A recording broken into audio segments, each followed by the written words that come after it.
Hey guys, it's Frozenballz here, and welcome to yet another episode of Minmaxer's Playground. Today, we're going to be talking about Rhino. The opinion on Rhino is divided. On one aspect, you've got the community which loves playing Rhino with the ease and the low skill ceiling that he has, allowing, to maneuver through the star chart and kind of go through and, deal with a lot of enemies, etc. because of Iron Skin, Stomp, and Roar. But on the other hand, because of how common a Rhino is and kind of people who played it badly, it got a bad reputation as well. Now, putting all of those aside, Rhino is a pretty powerful frame and he has a lot of utility as well as damage output that he can bring to the team, as well as massive survivability. Rhino's three builds are built around his Iron Skin, his Roar, and his Stomp.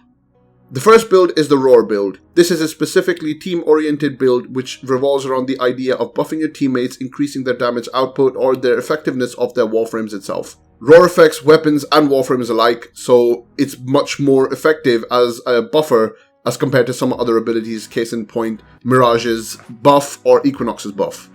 As mentioned, since this build is a team-based build, you're usually going to be around your teammates anyway. In which case, Stretch more or less covers enough range so that you can buff your teammates itself. Fleeting Expertise and Streamline are important because in this particular build, you're going with Max Power Strength. Max Power Strength involves Maximum Blind Rage, Transient Fortitude, Intensify, and Power Drift, which can make casting Roar pretty expensive. And since you don't have Prime Flow, you want to have some efficiency so you can regen your power, etc. Within the polarities available, it actually makes sense to use Constitution because 1, you would have to put an extra V polarity, and 2, Roar already has a 30-second base duration, so you don't really need to add on further duration to Roar. Plus, if you were to miss one of your teammates with a Roar buff, you don't want to have maximum duration so that, you can't recast the ability, since Roar cannot be recasted as at this moment. You've got one more spot available for a mod, which is a D polarity. I personally like putting on Vitalities just for a little bit of extra survivability in there. And as usual, with most of my Warframes, the polarity for the aura is a D polarity, so corrosive projection against Grenier enemies, and then against shielded enemies or anything else, stuff like energy siphon, enemy radar, etc., whichever you choose to use. The focus of this build, as I mentioned earlier on, is a team buff. So you make sure that you're in range of your teammates. If you're not, because you've got a modest duration, you're not going to have to worry about the fact that you won't be able to provide a buff to your teammates for too long because it will run out, and in which case you can recast and buff your entire teammates. So the downtime between Roar for your teammates, if they were to miss a buff, is quite low, which makes this build more or less min-maxed, for effective Roars and effective team buffs.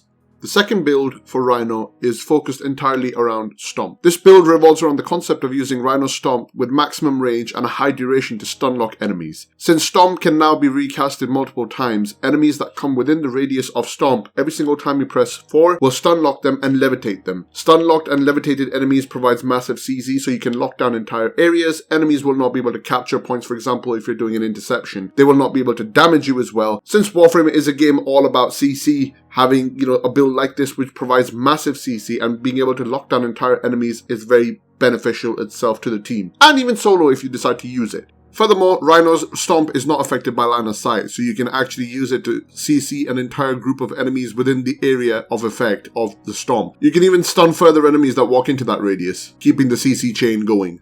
The way this build is set up is it's got maximum range. This is achieved with overextended, stretch, and cunning drift. On top of that, it also has a combination of prime continuity and constitution for a high power duration. On top of that, it also has a combination of streamline and prime flow. This provides efficiency as well as a bigger power pool for spamming your Stomp over and over. Natural talent and speed drift increase the animation speed of Stomp, so it allows you to Stomp multiple times very, very quickly as opposed to, compared to the normal speed of Stomp itself. Again, the polarities of your choice. Corrosive projection is one which I tend to use over and over and over because, fighting Grenier or in void enemies means, they've got armor and you want to strip that armor down, especially because of how scaling works with this game, or rather, how enemy scaling works in this game. This build can be used both solo as well as on a team. You can stun lock enemies, lock them down, and of course, enemies that are suspended already will take extra damage if you hit them with a Rhino Charge as well, since Rhino Charge now has a combination with Rhino Stomp. Rhino's Roar also affects the damage output of Stomp, but bear in mind that Stomp is based as a blast damage, so it doesn't really do that much damage against most enemies because, resistances and vulnerabilities come into play. Now that you've got the basic bread and butter builds for Rhino, let's talk about something a little bit more unconventional. Let's talk about a build revolving around Iron Skin with massive self buffs which end up providing a lot of EHP for your Iron Skin itself and increasing your survivability tenfold. This particular build revolves around using high power strength and using 2 augments, one for Rhino's charge and one for Iron Skin.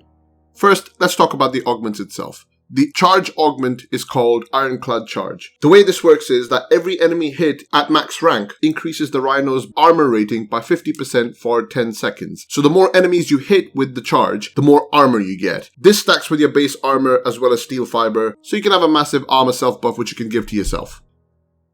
While casting Roar does not have any effect on the amount of armor you get from Ironclad Charge, it is still a nice ability to cast, so you give yourself a self buff for extra damage from the actual charge itself.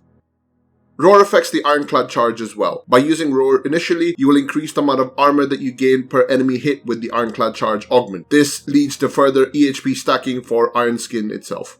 Since you can't really self-damage yourself, you can't really charge up your Iron Skin that way. This is another way of actually charging up your Iron Skin and actually uses all of the abilities and augments to play with each other to actually, give yourself the self buffs and make yourself extremely tanky. The more enemies you hit with the Ironclad Charge, the higher percentage of armor that you will gain, which will stack when you actually cast your Iron Skin as well. The way Iron Skin works is it takes into account both your power strength as well as your armor itself when it's actually calculating your effective hit points. At the same time, since Roar also takes into account your power strength, it further increases the amount of armor you gain through Ironclad Charge, so it's a double stack effect.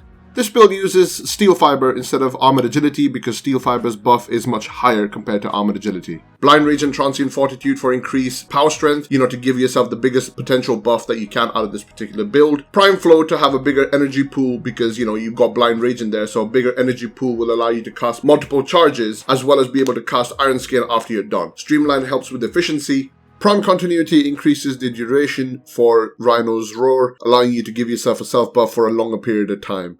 Since this is mostly a self-buffing build, it doesn't really require any range mods at all. This also includes any Excellence mods for range, nor does it really need any casting speed increasing mods as well. Corrosive Projection is the aura which is used yet again, and it's just one of those things which you'll end up taking. Again, you can fit to your playstyle and however you see fit. Since with this particular build you end up having 128% duration, you've got enough duration that your Roar will last a good amount of time. So you start off with providing yourself a self-buff with Roar, and then you use your Ironclad Charge to hit a bunch of enemies, kind of like a bowling ball going down, the aisle and knocking out and, hitting a stride. Once you see you've got yourself a good buff in your top right corner, you can either choose to continue building up your combo counter. Bear in mind, if you miss, if you screw up, you will lose that combo counter and you won't get a good amount of Iron Skin itself. The combo counter window is just way too small. So either you just keep chaining your charges or you don't risk it and you just cast it after your first time. You should still have a substantial amount of EHP on your Iron Skin anyway, assuming you hit a bunch of enemies. However, on that topic, we also have to talk about the last augment, which is Iron Shrapnel. By default, you cannot recast Iron Skin, it has to be destroyed for it to be recast. Iron Shrapnel takes care of that by allowing you to destroy your armor and damaging enemies, and more importantly, allowing you to recast Iron Skin. That's the most important aspect of the Iron Shrapnel augment in this particular build. With the amount of survivability that this build has, it's mostly a solo build, but you can use it in certain other scenarios as well. Iron Skin also allows you to walk through lasers, and it also prevents you being knocked down by enemies which have that special effect, so it can also counter a lot of the CC that enemies bring to the table.